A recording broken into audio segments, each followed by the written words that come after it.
कल्पना करूया की आपण एखादं अधिकृत शालेय पाठ्यपुस्तक उघडले. राईट. जिथे आपण एकदम प्रमाण आणि व्याकरण शुद्ध भाषेची अपेक्षा करत असतो. हो ना, पण तिथे अचानक तुम्हाला अशी एखादी अस्सल मातीतली बोली भाषा वाचायला मिळते. म्हणजे अगदी एखाद्या कष्टकरी बापाने दिवसभर शेतात राबून आल्यावर जे शब्द उच्चारले असतील ते थेट तिथे छापलेले दिसतात. नक्कीच. आणि हा अनुभव खूप वेगळा असतो. अगदी. म्हणजे कसं आहे, जेव्हा एखाद्या ग्रामीण विद्यार्थ्याला स्वतःच्या घरात बोलली जाणारी भाषा थेट राज्याच्या अभ्यासक्रमात दिसते, तेव्हा त्याचा शिक्षणाकडे बघण्याचा दृष्टिकोन किती बदलत असेल याचा विचार करा. हा खूपच महत्वाचा मुद्दा आहे. या विशेष सखोल चर्चेत स्वागत आहे. आज आपल्याकडे एका शालेय पाठ्यपुस्तकातील मला शिकायचे नावाचा एक धडा चर्चेसाठी आहे. हो, आणि वरवर पाहता ही फक्त एका लहान मुलीची शाळेत जाण्याची जिद्द सांगणारी कथा वाटते. पण तसं नाहीये ना. म्हणजे या कथेच्या आत ग्रामीण भागातील वास्तव, पितृसत्ताक विचार, मानवी मानसशास्त्र आणि बोलीभाषेची ताकद असे अनेक पदर लपलेले आहेत. आज आपण तेच उलगडणार आहोत. अगदी खरंय. जर आपण याला एका समाजशास्त्रीय दृष्टिकोनातून पाहिलं तर ही कथा म्हणजे तळागाळातील समाजात बदल कसा घडवून आणायचा याचा एक प्रकारचा ब्ल्यूप्रिंट किंवा आराखडा आहे. राईट. आज आपण नेमकी याच गोष्टीवर चर्चा करणार आहोत की अभ्यासक्रम ठरवणाऱ्यांनी हा विशिष्ट धडा पाठ्यपुस्तकात का निवडला असेल. मला वाटतं आपण कथेच्या अगदी मुळापासून सुरुवात करूया. म्हणजे कसं आहे, सखाराम आणि त्याची पत्नी सुलभा हे मजुरी करणारं कुटुंब आहे. बरोबर. त्यांची मुलगी स्नेहा नुकतीच 4थी पास झालीये. गावात फक्त 4थी पर्यंतच शाळा आहे आणि बघायला गेलं तर इथेच खरा संघर्ष सुरू होतो. हो, कारण सखाराम निर्णय घेतो की स्नेहाचं शिक्षण आता थांबवायचं. एक्झॅक्टली. तो म्हणतो की मुलगी 4थीच्या पुढे परगावी पाठवून शिकवणं नव्हेत. आता वरवर पाहता सखाराम हा एक खलनायक वाटू शकतो, जो आपल्या मुलीच्या शिक्षणाच्या आड येत आहे असं वाटतं. हो, पण मला इथे थोडं वेगळ्या अंगाने विचार करायला आवडेल. सखाराम हा काही जन्मजात स्त्री शिक्षण विरोधी नाहीये.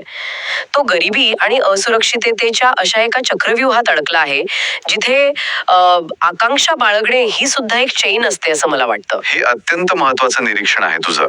सखारामच्या या निर्णयाला केवळ पितृसत्ताक मानसिकता असं सोपं लेवल लावून मोकळं होता येणार नाही. नाहीच ना. यामागे एक अत्यंत भक्कम आर्थिक आणि पायाभूत सुविधांचा प्रश्न आहे.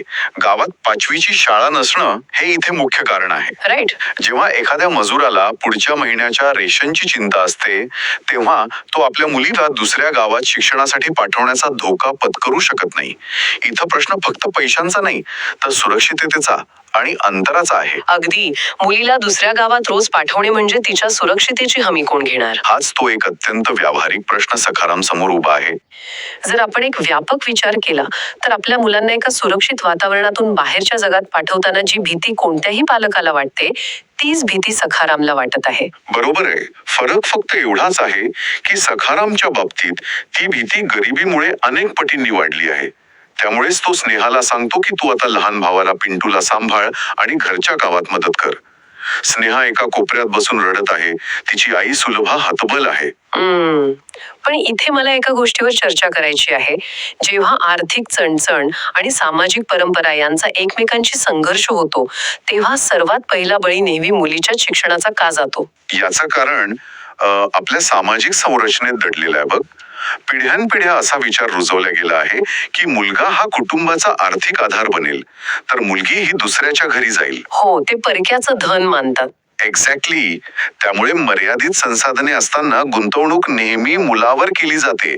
सखारामच्या दृष्टिकोनातून बघितलं तर मुलीला 4थी पर्यंत शिकवणं हे पुरेसं आहे. कारण तिला फक्त लिहिता वाचता यावं आणि घरचा हिशोब ठेवता यावा एवढीच त्याची अपेक्षा असते. राईट. त्याच्यासाठी शिक्षण हे सामाजिक प्रगतीचं साधन नसून केवळ एक मूलभूत कौशल्य आहे. पण हीच ती मानसिकता आहे ज्यावर या कथेत पुढे एक अत्यंत महत्वाचा प्रहार केला जातो. बरोबर. आणि हा प्रहार कसा होतो हे समजून घेणं खूप रंजक आहे. जेव्हा सखाराम आपल्या निर्णयावर ठाम असतो तेव्हा त्याच्या घरी साक्षात गावाचे सरपंच आणि शाळेचे मुख्याध्यापक चालून येतात. हा कथेतील खूप मोठा टर्निंग पॉइंट आहे. हो ना. मुख्याध्यापक त्याला आनंदाची बातमी देतात की स्नेहा केवळ 4थी पास झाली नाही तर ती शिष्यवृत्ती परीक्षा सुद्धा पास झालीये. पण इथे मला एक शंका आहे आणि मला थोडं इथे पुशबॅक द्यायला आवडेल. अच्छा, काय शंका आहे? म्हणजे पुस्तकात दाखवलं आहे की सरपंच आणि मुख्याध्यापक सखारामला समजावतात आणि त्याचा निर्णय एकदम बदलतो. पण वास्तवात हे इतकं सोपं असतं का? एका संवादात पिढ्यानपिढ्यांचा पितृसत्ताक विचार आणि गरिबीतून आलेली भीती कशी काय बदलू शकते, हे थोडं अवास्तव किंवा अति आदर्शवादी नाही वाटत? तुझा हा प्रश्न एकदम रास्त आहे. एका बैठकीत कोणाचेही विचार पूर्णपणे बदलत नाहीत, हे खरं आहे. पण जर आपण या प्रसंगाच्या मेकॅनिझम किंवा यंत्रणेकडे बारकाईने पाहिलं तर लक्षात येईल की हा बदल का आणि कसा घडला. म्हणजे नेमकं काय झालं तिथे? इथे सरपंच आणि मुख्याध्यापक सखारामला फक्त कोरडा उपदेश करत नाहीत किंवा कायद्याचा धाक दाखवत नाहीत. ते त्याला एक सामाजिक पुरावा आणि व्यावहारिक उपाय देत आहेत. अच्छा. हे लक्षात घेण्यासारखं आहे की कायद्याची भीती दाखवून लोकांची मानसिकता बदलता येत नाही. त्यासाठी त्यांच्या पातळीवर जाऊन संवाद साधावा लागतो. म्हणजे तुमचं असं म्हणणं आहे की ते केवळ काय बरोबर आहे हे सांगत नाहीत, तर ते कसं शक्य आहे दाखवून देतात. अगदी तंतोतंत. सरपंच सखारामला सांगतात की त्यांची स्वतःची मुलगी बबली ती सुद्धा शेजारच्या गावात 5वीत शिकायला जाते आणि मुली आता एसटी बसने प्रवास करतात. Right, ST bus. इथे एसटी बस हे फक्त एक वाहन राहत नाही, तर ते सामाजिक सुरक्षितेचं आणि प्रगतीचं एक प्रतीक बनतं.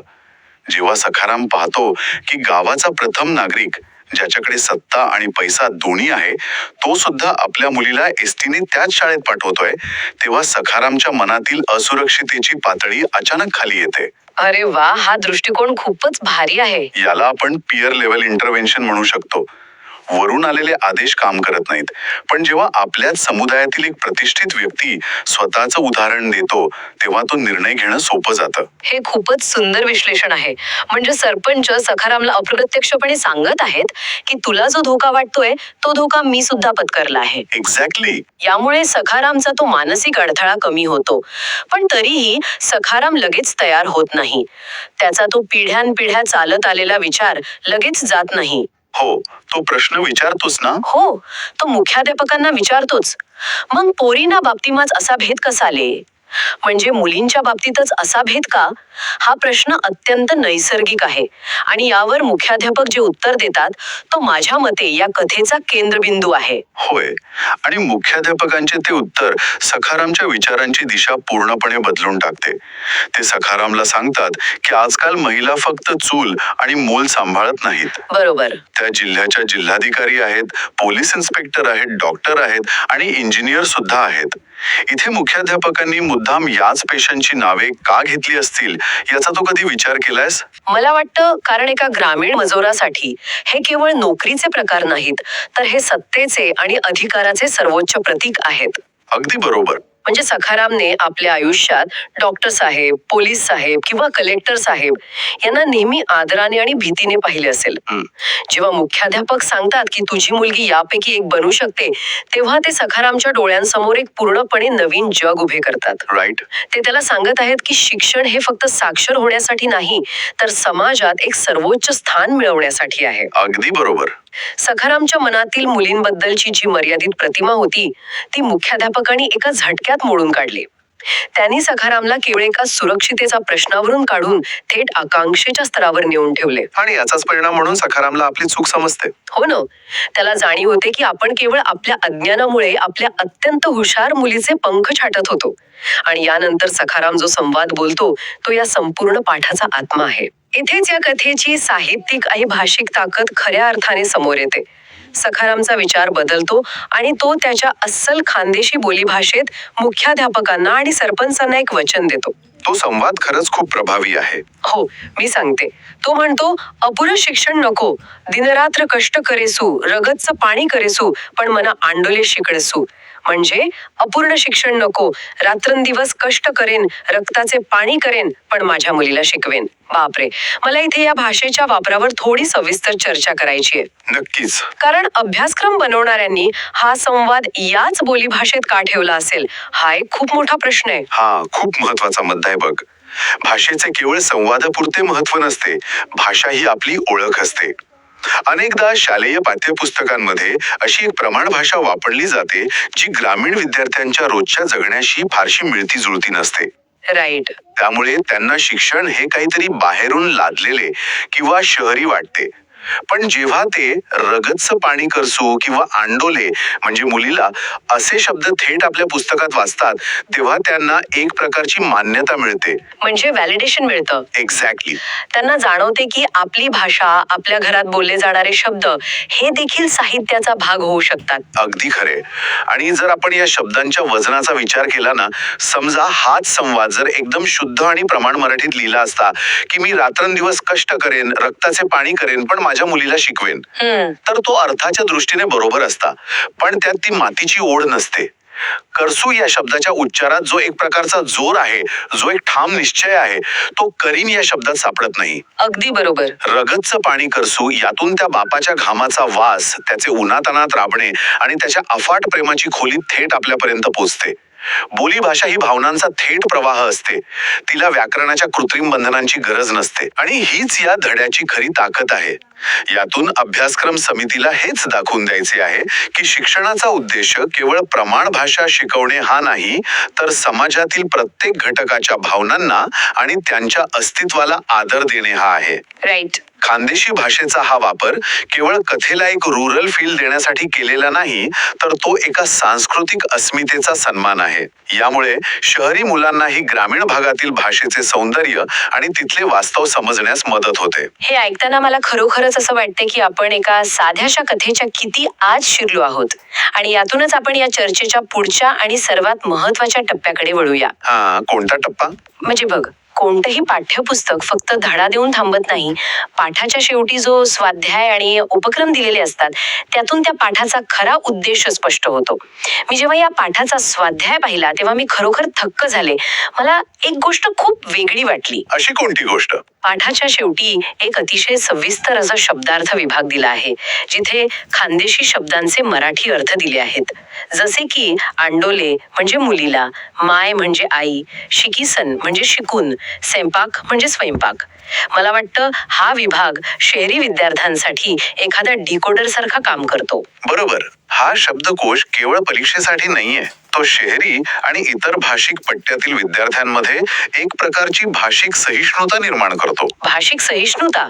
वाह. हो, म्हणजे जेव्हा एखादा पुणे मुंबईचा विद्यार्थी हे शब्द वाचतो तेव्हा तो दुसऱ्याच्या भाषेचा आदर करायला शिकतो. पण या धड्यातील सर्वात क्रांतिकारी भाग कोणता असेल तर तो या पाठाच्या शेवटी दिलेला उपक्रम आहे. हो, त्या उपक्रमाबद्दल मला नक्कीच बोलायला आवडेल, कारण तो वाचून मला खरंच खूप आश्चर्य वाटलं. त्या उपक्रमात विद्यार्थ्यांना असे सांगितले आहे की तुमच्या परिसरातील 14 वर्षांखालील शाळेत न जाणाऱ्या मुलामुलींचा शोध घ्या. राईट. त्यांच्या पालकांशी संवाद साधा आणि त्यांना शिक्षणाचे महत्त्व समजावून सांगा. आता मला सांगा, हे फक्त एक गृहपाठ आहे की हे थेट विद्यार्थ्यांना समाजसेवक बनवण्याचं ट्रेनिंग आहे? हा शिक्षणातील एक अत्यंत मोठा दृष्टिकोनातील बदल आहे, ज्याला आपण पॅराडाईम शिफ्ट म्हणतो. जुन्या काळात गृहपाठ म्हणजे काय असायचे? या पाठाचा सारांश लिहा किंवा सखारामने काय म्हटले ते लिहा. हो ना, फक्त पाठांतर. म्हणजे फक्त माहिती गोळा करणे आणि कागदावर उतरवणे. पण हा जो उपक्रम आहे तो विद्यार्थ्यांना थेट कृतीशील बनवत आहे. अभ्यासक्रम डिझाईन करणाऱ्यांना अपेक्षित आहे की विद्यार्थ्याने फक्त सखारामची गोष्ट वाचू नये, तर त्याने स्वतःच्या खऱ्या आयुष्यात त्या सरपंच आणि मुख्याध्यापकांची भूमिका बजवावी. हे खरंच अफाट आहे. म्हणजे आपण नेहमी म्हणतो की मुले आजकाल मोबाईलमध्ये आणि स्वतःच्या जगात हरवली आहेत. पण हे पुस्तक एका 10-12 वर्षांच्या विद्यार्थ्याला थेट त्याच्या परिसरातील वास्तवाशी भिडायला लावत आहे. नक्कीच. डेमोग्राफिक सर्वे कसा करायचा, लोकांच्या घरी जाऊन संवाद कसा साधायचा आणि त्यांच्या समस्या समजून घेऊन त्यांना कसे पटवून द्यायचे, याचे प्रत्यक्ष आणि व्यावहारिक शिक्षण या एका उपक्रमातून मिळत आहे. आणि यामागे एक अत्यंत सखोल मानसशास्त्र आहे बघ. जेव्हा एखादा विद्यार्थी या उपक्रमाअंतर्गत एखाद्या मजुराच्या घरी जातो आणि त्या पालकांशी बोलतो तेव्हा त्याच्यात सहानुभूती निर्माण होते. Empathy, right? हो, तो गरिबी, नाईलाज आणि सामाजिक समस्या पुस्तकाच्या बाहेर जाऊन खऱ्या अर्थाने अनुभवतो. हे शिक्षण त्याला कोणत्याही परीक्षेत मार्क मिळवून देण्यापेक्षा एक चांगला आणि संवेदनशील नागरिक बनवण्यासाठी खूप जास्त महत्वाचे आहे. अगदी. हा उपक्रम म्हणजे निव्वळ कागदी काम नाही, तर ती एक सामाजिक चळवळ आहे जी शाळेच्या वर्गातून सुरू होऊन समाजाच्या तळागाळापर्यंत पोहोचते. आपण या पूर्ण चर्चेकडे जर मागे वळून पाहिलं तर आपण कुठून सुरुवात केली होती आणि कुठे पोहोचलो आहोत. आपण एका छोट्याशा स्नेहाच्या अश्रूंपासून सुरुवात केली बरं. आणि शेवटी आपण खानदेशी बोलीभाषेचं सौंदर्य आणि या संपूर्ण पाठामागे दडलेला विद्यार्थ्याला सक्रिय नागरिक बनवण्याचा हेतू समजून घेतला. हीच एका उत्तम साहित्याची आणि योग्य अभ्यासक्रमाची लक्षणं असतात. ते तुम्हाला केवळ माहिती देत नाहीत, तर ते तुम्हाला अस्वस्थ करतात आणि विचार करायला भाग पाडतात. खरंय. सखारामचा तो प्रवास अज्ञानाकडून ज्ञानाकडे, भीतीकडून निश्चयाकडे, हा केवळ त्याच्या वैयक्तिक प्रवास नाही, तर तो आपल्या संपूर्ण समाजाचा प्रवास असायला हवा. आणि मुख्याध्यापकांनी जसं सखारामला समाजातील यशस्वी महिलांची उदाहरणे देऊन एक नवी दृष्टी दिली, तशीच दृष्टी हे पाठ्यपुस्तक आजच्या पिढीला देत आहे. आणि यातूनच मला एक खूप मोठा विचार सध्या अस्वस्थ करत आहे. आपण नेहमी असं मानतो की शिक्षणाचे सर्वात मोठे काम हे शाळेच्या 4 भिंतींच्या आत फळ्यावर खडूने लिहून होते. राईट. पण या कथेत जर आपण नीट पाहिलं तर सर्वात मोठा आणि सर्वात महत्वाचा धडा हा शाळेत शिकवला गेलेला नाहीच. अच्छा, मग तो कुठे शिकवला गेलाय? तो शिकवला गेला आहे सखारामच्या घराच्या अंगणात, एका खाटेवर बसून झालेल्या एका संवादातून. एका बापाच्या मानसिकतेचे झालेले हे इतके मोठे परिवर्तन हे कोणत्या पुस्तकातून नाही, तर 2 सुज्ञ व्यक्तींनी दाखवलेल्या संवेदनशीलतेतून आणि संवादातून साध्य झाले आहे. अगदी बरोबर. जेव्हा त्यांनी एका गोंधळलेल्या आणि घाबरलेल्या बापाला समजून घेतले, त्याला योग्य दिशा दाखवली, तेव्हा त्याच्या विचारांच्या कक्षा रुंदावल्या. हे खूपच सुंदर आणि मार्मिक निरीक्षण आहे. संवादाची ताकद खरोखरच मोठी असते आणि अनेकदा आपण त्याला कमी लेखतो. होय. आणि ह्याच अनुषंगाने जाता जाता एक विचार करायला लावणारा प्रश्न मला सर्वांसमोर ठेवायचा आहे. आज आपण 21व्या शतकात जगत आहोत. आपल्याकडे मोठे कायदे आहेत, तंत्रज्ञान आहे, सोशल मीडिया आहे. पण तरीही आपल्या समाजात असे अनेक जुने विचार, अंधश्रद्धा किंवा रूढी आहेत ज्यांना बदलण्यासाठी आपण फक्त सरकारकडे किंवा कायद्याच्या बडग्याकडे आशेने पाहतो. पण जर सखारामच्या अंगणातला तो संवाद इतका मोठा बदल घडवू शकतो, तर मग आपण असा विचार का करत नाही? हा खूप महत्वाचा विचार आहे. आज आपल्या आजूबाजूला असे कोणते विषय आहेत, मग ते मानसिक आरोग्याविषयीचे गैरसमज असोत, व्यसनाधीनता असो, किंवा अजूनही काही घरात असलेला मुलं मुलींमधील भेद असो, ज्यांना सोडवण्यासाठी मोठ्या कायद्यांची नाही, तर आपल्या ओट्यावर आपल्या अंगणात बसून केलेल्या एका शांत आणि विश्वासाच्या संवादाची गरज आहे. अगदी. क्रांतीची सुरुवात नेहमी मोर्चांमधून होत नाही. ती अनेकदा एका साध्याशा पण प्रामाणिक संवादातून होते. त्या सरपंचाची किंवा मुख्याध्यापकाची भूमिका घेऊन आपल्या आजूबाजूच्या लोकांच्या मनातील भीती कधी दूर करणार आहोत यावर नक्की विचार करा. नक्कीच विचार करायला हवा. याच एका विचार करायला लावणाऱ्या मुद्द्यासह आजच्या या सखोल चर्चेची आपण इथेच सांगता करूया. तुम्हाला ही चर्चा कशी वाटली आणि सखारामच्या कथेतून तुम्हाला कोणता नवा दृष्टिकोन मिळाला यावर चिंतन नक्की करा. पुन्हा भेटूया अशाच एका नव्या आणि रंजक विषयासह. तोपर्यंत विचार करत राहा, प्रश्न विचारत राहा आणि सर्वात महत्वाचं, शिकत राहा.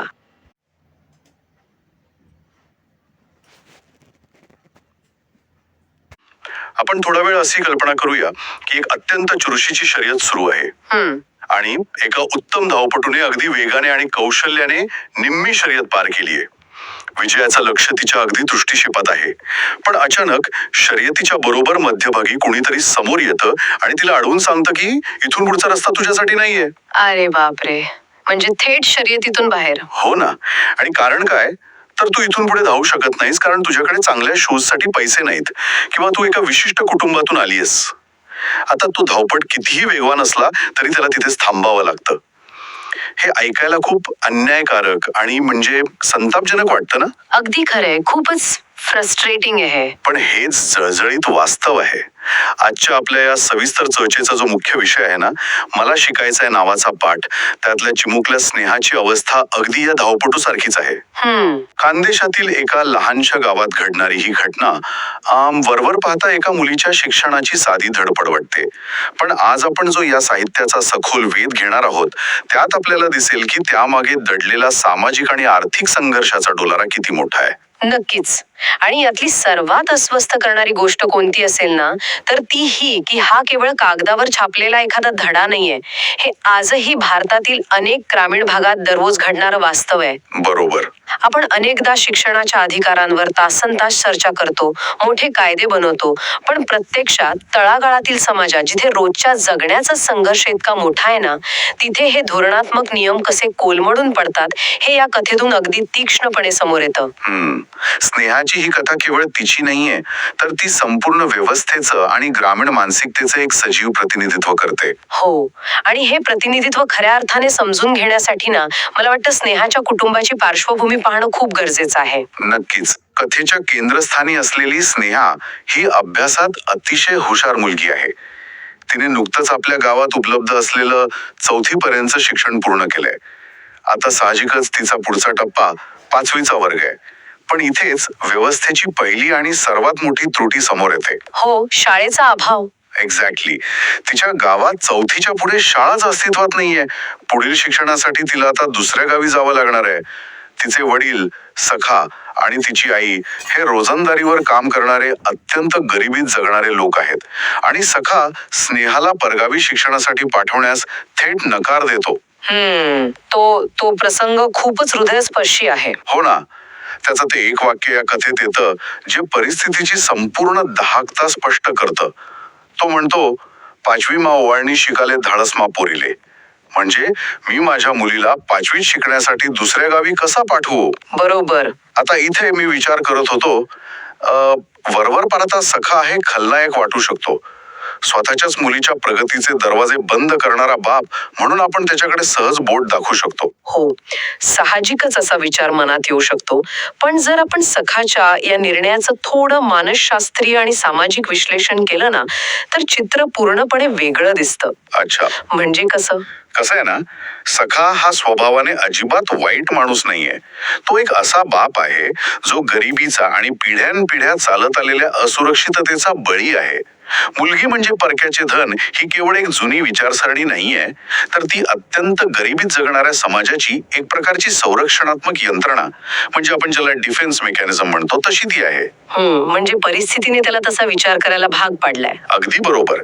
सखाच्या जागी उभं राहून विचार केल्यास परिस्थितीची तीव्रता समजते.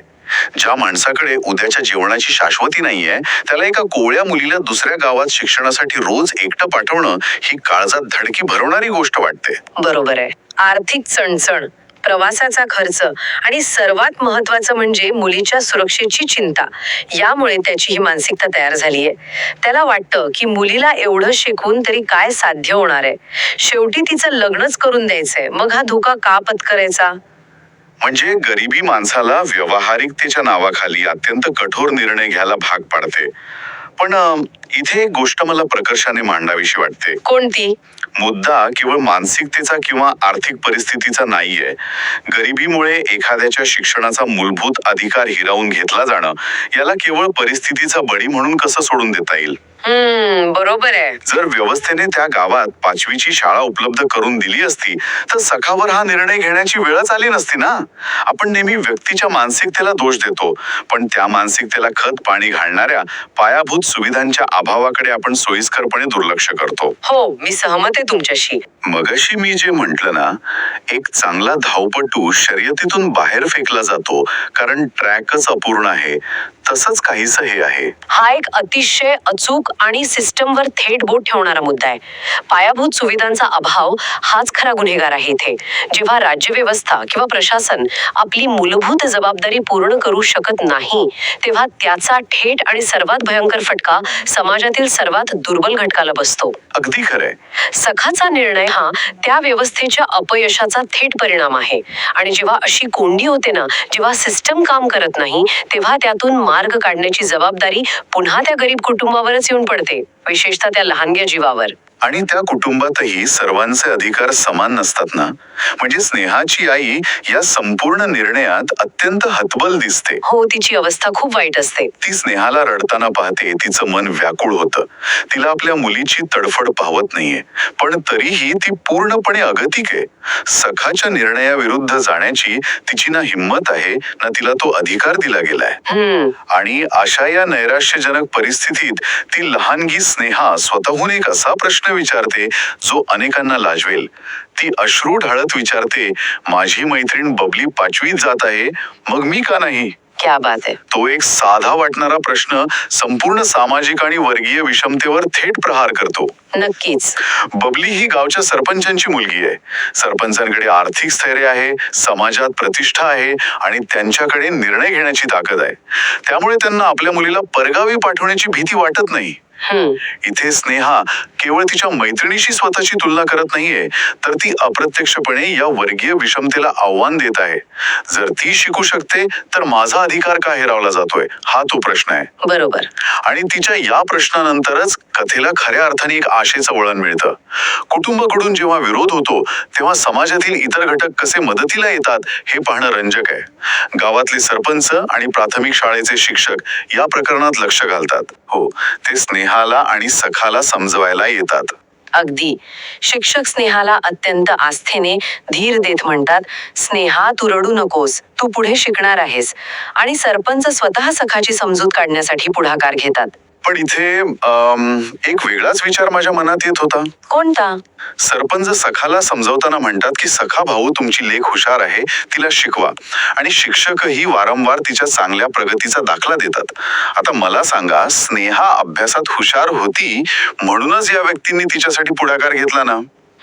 हा एक चांगला अँगल आहे. जर आपण असं गृहीत धरलं की ती एक अगदी सामान्य विद्यार्थिनी असती, जिला अभ्यासात विशेष गती नसती, तर तिला हाच पाठिंबा मिळाला असता का? शिक्षणाचा अधिकार तर सर्वांनाच आहे, मग तो केवळ हुशारीच्या आधारावर का मोजला जावा? हा अत्यंत कळीचा आणि विचार करायला लावणारा प्रश्न आहे. आपल्या समाजात विशेषतः जेव्हा संसाधने मर्यादित असतात तेव्हा गुणवत्ता किंवा हुशारी ही मदत मिळवण्यासाठी एक प्रकारची अट बनून जाते. बरोबर ना? सामान्य मुलांना या व्यवस्थेत अनेकदा गळतीचा सामना करावा लागतो, कारण त्यांच्यासाठी लढायला कोणीच पुढे येत नाही. पण जर आपण सरपंचांच्या या भूमिकेकडे थोडा अधिक व्यापक दृष्टिकोनातून पाहिलं तर लक्षात येतं की त्यांनी सखाला केवळ तिच्या हुशारीचाच दाखला दिला नाहीये. अच्छा, म्हणजे त्यांनी अजूनही काही मुद्दे मांडलेत? हो ना. त्यांनी शिक्षणाचं व्यापक महत्त्व पटवून दिलं. त्यांनी सखाला हेही समजावलं की मुलगा आणि मुलगी यांच्यात भेदभाव करणं चुकीचं आहे. स्नेहाची हुशारी हे कदाचित त्यांच्यासाठी एक ट्रिगर पॉइंट असेल, पण त्यामागील त्यांची मुख्य भूमिका ही समान अधिकारांचीच होती. म्हणजे जेव्हा सरकारी यंत्रणा कमी पडते तेव्हा सरपंच आणि शिक्षकांसारखे स्थानिक नेतृत्व एखाद्याचं भविष्य कसं वाचवू शकतात हे इथे दिसतं. अगदी बरोबर.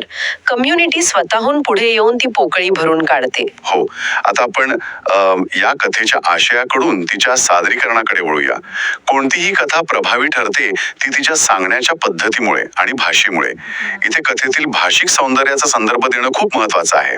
नक्कीच. ती भाषाच कथेचा जीव आहे. हो ना, म्हणजे एखादा जुना ब्लॅक अँड व्हाईट चित्रपट जेव्हा अचानक रंगीत होतो तेव्हा त्यातील पात्रांचे चेहरे, त्यांचा परिसर जसा अधिक सजीव आणि जिवंत वाटू लागतो, अगदी तसंच काम या कथेतील अहिराणी म्हणजे खानदेशी बोलीभाषा करते. क्या बात आहे.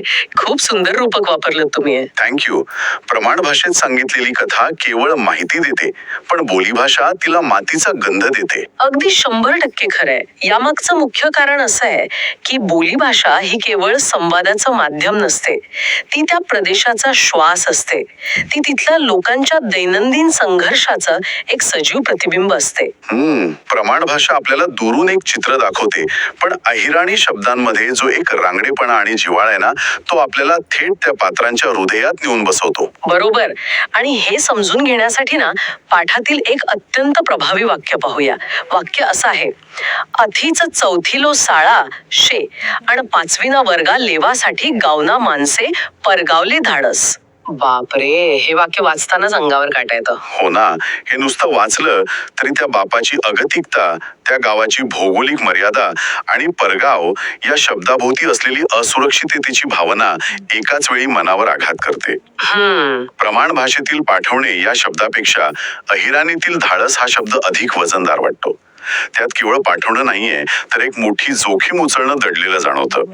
आणि देखणी, करणी असे शब्द कथेला एक वेगळाच ताल देतात. आणि केवळ शब्दच नाही बरं का, भावनिक खोली वाढवण्यासाठी लेखकांनी जे वाक्प्रचार वापरले आहेत ते खरोखरच उल्लेखनीय आहेत. उदाहरणार्थ, जेव्हा सखाला मुलीला परगावी पाठवण्याचा विचार सतावतो तेव्हा लेखकाने पायाखालची जमीन सरकणे हा वाक्प्रचार वापरलाय. हा केवळ धक्का बसणे या साध्या अर्थाने आलेला नाहीये इथे. मग त्यात अजून काय दडलंय? तो एका गरिबाच्या आयुष्यातील अस्थिरतेचं अत्यंत गडद प्रतीक आहे. एका रोजंदारीवर जगणाऱ्या मजुराकडे स्वतःची अशी कोणतीच भक्कम जमीन किंवा आर्थिक आधार नसतो. जी थोडीफार स्थिरता असते तीही या नव्या संकटामुळे हिरावून घेतली जाईल की काय, ही ती भयानक भीती आहे. अरे बापरे, खूपच डीप आहे. आणि याच बरोबर जेव्हा आई स्नेहाला रडताना पाहते तेव्हा मन व्याकुळ होणे असा उल्लेख येतो. या एका छोट्याशा वाक्प्रचारात त्या माऊलीची सगळी अगतिकता सामावलेली आहे.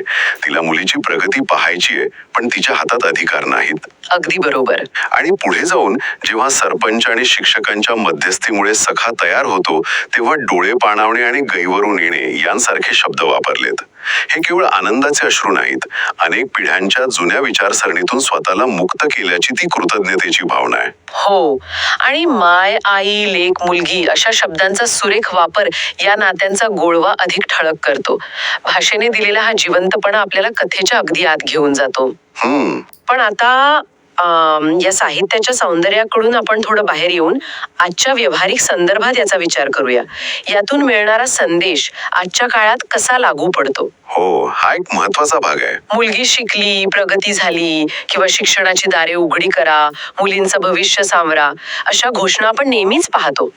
पण स्नेहाच्या कथेच्या माध्यमातून या घोषणांचा प्रत्यक्ष जमिनीवरील अर्थ काय निघतो, कारण आजो चित्र 100% बदललेलं नाहीये. खरंय. एकीकडे मुली विमान चालवत आहेत, अंतराळ मोहिमांवर जात आहेत, हे आश्वासक चित्र असलं तरी दुसरीकडे स्नेहासारख्या अनेक मुली आजही 5वीत जाण्यासाठी संघर्ष करत आहेत. बरोबर. मग इथे असा प्रश्न निर्माण होतो की ही कथा वाचून किंवा ऐकून आपण नेमकं काय साध्य करत आहोत. म्हणजे जर स्नेहाने तिथेच हार मानली असती, आपल्या आईसारखी तीही रडत बसली असती, तर तिचं भविष्य काय असतं. ती तिथेच थांबली असती तर ती एक अंधाऱ्यात चक्रात टाकली असती. ही कथा आपल्याला हेच शिकवते की स्त्री शिक्षणाचे फायदे हे केवळ त्या एका मुलीपुरते मर्यादित राहत नाहीत. ही एक अत्यंत मोठी साखळी प्रक्रिया आहे. म्हणजे एका मुलीच्या शिक्षणातून संपूर्ण कुटुंबाची प्रगती. अगदी तेच. जेव्हा एखादी स्नेहा शिकते तेव्हा ती विचार करायला लागते, ती स्वावलंबी होते, ती प्रश्न विचारायला शिकते, जसं तिने बबलीच्या बाबतीत विचारला होता. आणि त्याहूनही महत्वाचं म्हणजे जेव्हा ती उद्या स्वतः आई होईल ना, तेव्हा तिच्या मुलीला 5वीत पाठवू की नको हा प्रश्न पडणार नाही. क्या बात आहे, हा पॉइंट खूप भारी आहे. हो ना. गरिबीची किंवा जुन्या मानसिकतेची संकट पार करण्यासाठी स्वतःची जिद्द आणि समाजाचा पाठिंबा खूप गरजेचा असतो. आणि या संपूर्ण प्रक्रियेत ना मला वाटतं सखाच्या बदललेल्या मानसिकतेकडेही विशेष लक्ष देणं गरजेचं आहे. हा, कसं काय. अनेकदा आपण एखाद्या व्यक्तीला त्याच्या जुन्या विचारांवरून कायमचं नावे ठेवतो, पण जेव्हा सखाला योग्य मार्गदर्शन मिळालं, सरपंचांसारख्या जाणकार व्यक्तीने त्याला आधार दिला, तेव्हा त्याने आपला जुना विचार बाजूला ठेवला. अगदी बरोबर. हे दर्शवतं की संवाद आणि समुपदेशन किती महत्वाची भूमिका बजावू शकतात.